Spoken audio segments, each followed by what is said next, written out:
Hello, YouTube. It's me, John Avenger, once again, and welcome back to Rotten Tomatoes Month on my YouTube channel. And this time we're talking about a animated movie. I haven't done one of these for a while, of 2017 that did not do as well as the predecessors, and that is the Lego Ninjago movie. Yes, this got a rotten on Rotten Tomatoes, unfortunately. It got a 55%, which I disagree with. I don't think the movie's that bad. It's really good. It's a good movie. It's just not as good as the Lego movie or the Lego Batman movie. But basically, as a fan of the show, I watched the show for many years. The Lego Ninjago, the Masters of Spinjitzu. Basically, this is a film version of that, kind of like an origin story, of, if you will, of how the ninjas became, the Ninjago ninjas, where they learn their powers and they get all their hoodies and everything.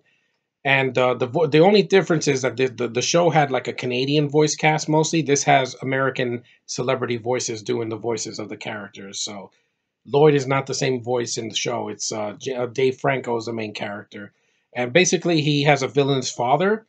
Yeah, I've heard that before in Star Wars. This movie has a lot of Star Wars vibes to it. Uh, and he wears black like Darth Vader, Garmadon, and basically he doesn't know that his son is a ninja.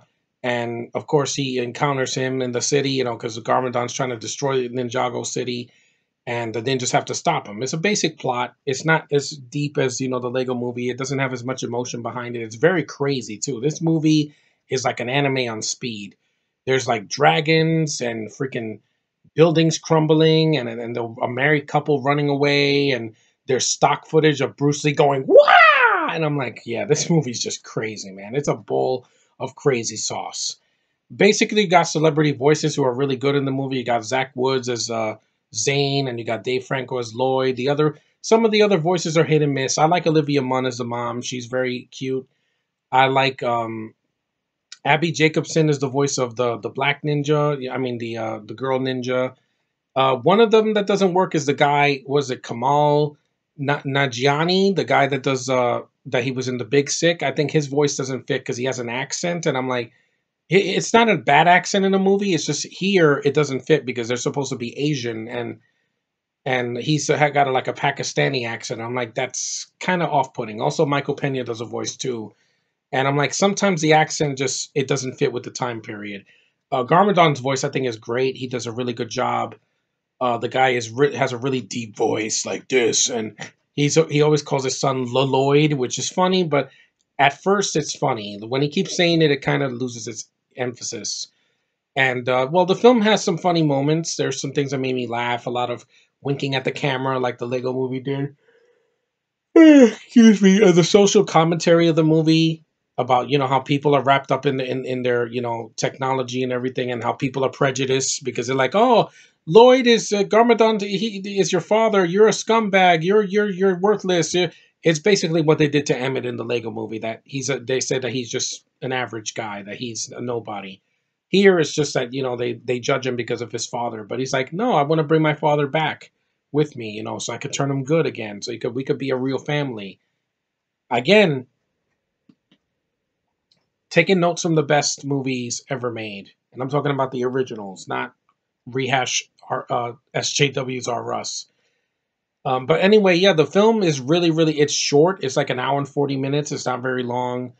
It's a kids movie with a very fast pace. There's a lot of jokes that kids aren't going to understand though, because it's mostly for older kids and for adults. And I'm like, this is not really a kids movie, because really there's the animation is for them, and the characters from the show are intact, and the voice actors are, there's no cursing or anything, but there's a lot of dialogue and situations that are not meant for kids. I'm like, wow, this was passed as a kids movie. It's like Up, but it's even more adults than Up was for Pixar, because I'm like, it's not even the violence. It's just like some of the situations feel like a little bit more contemporary.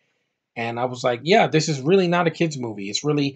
This was targeted for adults. That's why the movie didn't make $1 billion like Toy Story 3 or other animated movies. Like I think Finding Dory made $1 billion. Yeah, it did. And yeah, sometimes it speaks more to adults than to kids. And basically, that's one thing. When you're making an animated movie for children, don't don't write dialogue that's going to go right over their heads, because then they're going to be lost. They're just going to say, All pretty colors. And I love the Lego universe. I love the Lego movie. I've loved Lego Batman. I love the Lego Marvel shorts that they've done on Disney XD. I've loved the Lego DC superhero girls. I just love this franchise. I love the Lego video games like Batman and Harry Potter and Star Wars, the original, and the prequels, and freaking Lego Dimensions. It's interesting. It's a world that I love that's built with hands. And yeah, I can understand why this movie kind of underperformed a little bit. It could have been, there were two Lego movies in the same year, so people were kind of like, eh. And this came out in September. It's not a good month for kids movies. Usually don't do well unless it's summer, spring, or the winter. Because this movie came out like late September after kids were back in school and just kind of got overlooked. But it's not a 55%. This is not a weak movie. It's weaker than the other films, but it still, as a fan of the show, it still has enough stuff to make me smile and references. I even love Jackie Chan as Wu because he has his accent fits because he's Asian and the character's Asian. So and it fits with the Ninjago. I love the way he talks. And yeah, and the film is not mean spirited. It's very fun. It's very colorful, and I like the characters. They're just as fun as they were in the TV show. And like I said, make your movies for kids. If it's meant for kids, target it to kids. Make sure that the movie that is a movie that kids will understand and they'll be able to follow it. Because sometimes it seems like every animator now they want to make these really adult movies, but make it in a kid's form. And I'm like, again, you could do that in your own thing. You had Sausage Party and the South Park movie and the Simpsons movie. Even that's not for kids. That's for adults. This is for kids. Try to be more for kids. You can speak to adults and kids at the same time. You don't have to pander to either one. Do it for both. Just a suggestion for any animators out there. Lord and Miller was able to do that really well with the Lego movie. That's why that movie succeeded and didn't get a best animated Oscar. It should have. I'm sorry. Just because this movie has stock footage from like live action actors, that should not disqualify it because Legos were made with hands. So they put a lot of work into these movies. The animation is stunning. It looks great. It has a budget, and it doesn't. And it doesn't. At least it doesn't have any SJW agendas. The only one that did that was Lego Batman, because you made freaking Barbara Gordon into a freaking SJW. That was not needed. Here, no, the girls are tough, but they know what they are, and they're accurate to the characters in the cartoon. So yeah, and it's faithful, and it's a really good movie.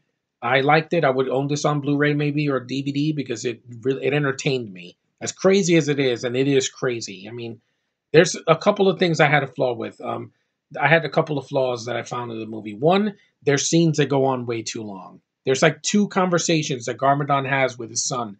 They go on for like 15 minutes. It's way too long. I'm like, just get to the point.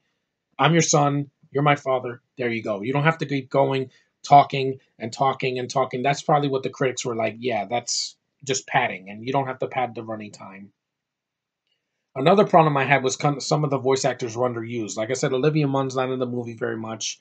I thought she was going to be one of the ninjas, so she gets underused in the film. And there's some like other voice actors in the background that don't get to do much. And there's no references to other shows or like movies like the Lego movie did.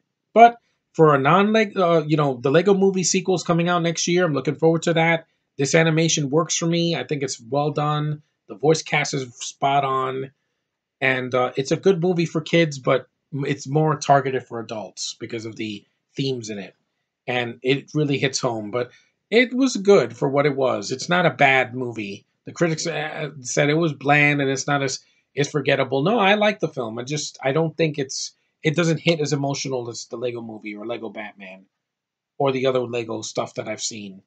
But it still serves its purpose. It pleases the fans of the show, and it's an entertaining film on its own merit, and it doesn't need to preach to people either. SJW in space. But yeah, anyway, I like the Lego Ninjago movie. I don't think it's the weakest of the movies, but not terrible. And if you could show this to your kids and they're a fan of the show, they're going to get a kick out of it. I know I did. But I would not have seen this with a kid on if he was like under 5, because he's not going to get it. He or she is not going to get it because a lot of it is just going to go over their head. And like I said, know your audience. just for anybody on YouTube, Facebook, Twitter, movies, TV shows, Netflix, plays. Know who your audience is. I know who my audience is. That's why I do these videos. But anyway, guys, thanks for watching. I'm glad I got to come back. I needed a break. I had so much stress this week. You know, a lot of talking, a lot of bullshit on Facebook that I don't want to see. But hey, it's June. I have a month to fulfill. Summer is almost here. I'm not going to bitch and moan on Facebook because I have things to do. Got a lot of places to be, a lot of places to walk to, and I'm going to the theater at least twice in July. Ant-Man and Wasp awaits, and so does Mission Impossible Fallout, which should be good. And I'm going to rub it in anyone's face who doesn't think otherwise, because damn it, I waited all year for these, and I'm going to continue to go to the theater after that too. So thanks, guys, for watching. Take care. Long story short, Lego Ninjago's not as bad as the critics make it out to be, so you can watch it later.